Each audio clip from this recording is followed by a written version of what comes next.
기독교 강요에서 요즘 우리는 인간의 부패함에 관하여 살펴보고 있어요. 그 부패한 인간이 어떻게 변질되었는가, 그 나타난 현상에 관하여서 살펴보고 있어요. 최근에는 그 부패한 여러 가지들 중에 가장 먼저 의지가 부패했다, 자유의지라고 표현했었죠. 그 지점을 살펴보았는데요. 이 의지를 사람들은 자유의지라고 이름을 붙였고, 칼빈은 이 말이 너무 교만한 용어라서 쓰기 거북스럽다고까지 했습니다. 그럼 이 부패했다라는 자유의지란 무엇인지, 그리고 오늘 신은 왜 우리에게 이 자유의지를 애초에 주셨는지, 그것을 생각해보는 시간을 가지려고 합니다.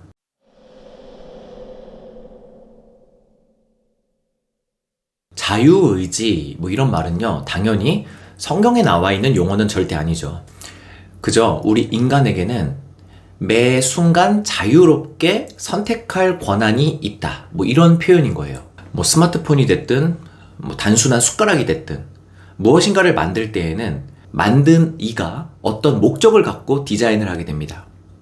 그러니까 모든 그 디자인은 그 목적이 결정을 해요. 당연하죠.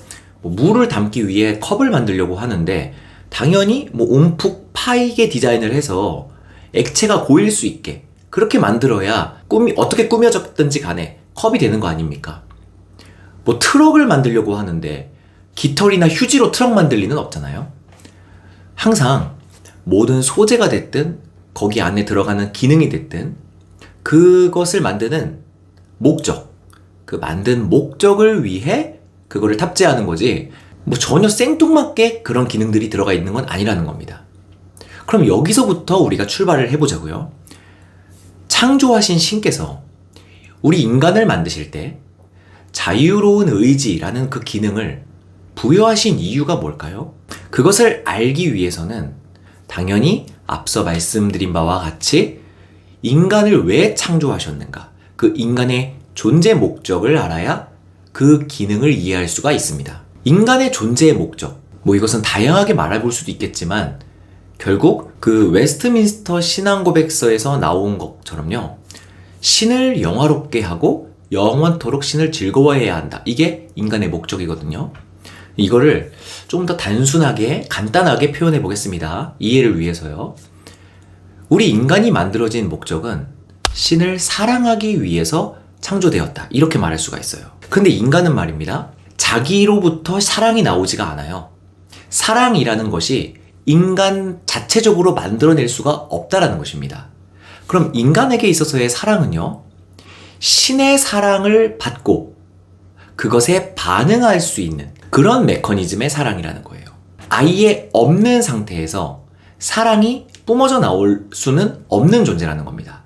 사랑의 본체, 사랑의 근원지는 신이십니다. 그 신의 사랑을 받아서 리액션하는 것, 그게 바로 인간들이 내는 사랑이라는 거예요. 자, 다시 말씀을 드리면요, 인간이 만들어진 목적은 신의 사랑을 받아 그것을 사랑으로 반응하는 것, 신을 사랑한다라는 거죠. 그게 인간의 목적입니다.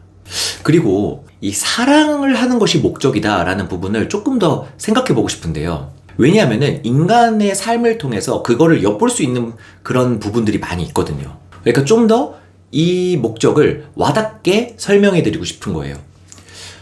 인간들은 결혼이라는 것을 왜 할까요? 또 연애라는 것을 왜 할까요? 물론 불손한 의도도 있겠지만 그런 거 말고요. 사랑하기 위해서입니다.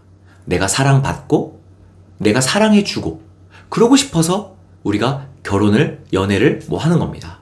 사랑하는 것이 목적이라는 거예요. 목적. 그리고 또 우리가 자녀를 낳는 이유는 또 뭘까요? 부부가 자녀를 계획하는 이유요. 그것은 자녀를 사랑하기 위해서예요.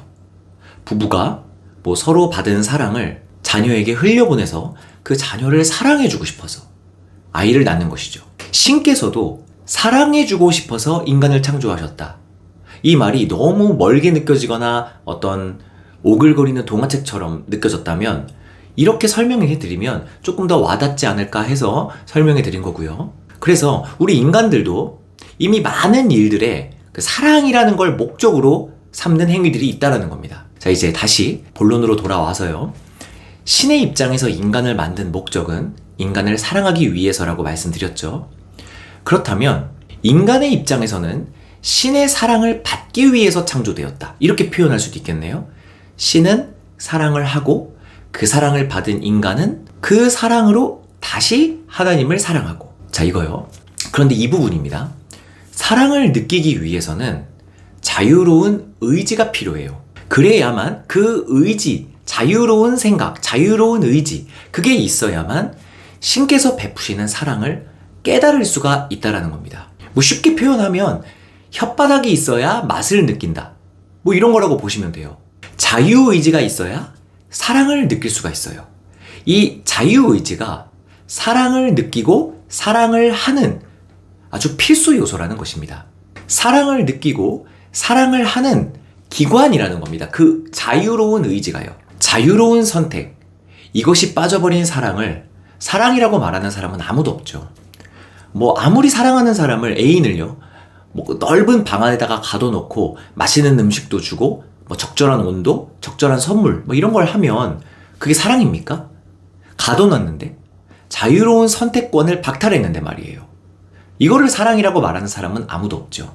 하나님을 떠날 수 있는 자유, 그 자유가 없는 상태에서 하나님을 사랑해라 라고 하는 것은 그것은 이와 마찬가지의 모습입니다. 그래서 신께서는 선악과를 에덴 동산 중간에 심으신 거예요. 신으로부터 벗어날 수 있는 자유를 신께서는 주신 거죠. 신을 영원토록 사랑하는 것, 그것이 아담의 존재 목적이었죠. 그렇다면 그 아담이 가지고 있었던 그 자유로운 의지로 항상 신을 선택하며 신의 사랑을 누리고 그 사랑 받은 거를 신께 돌려드리고 이렇게 사는 것이 인간 최고의 목적이었던 것입니다.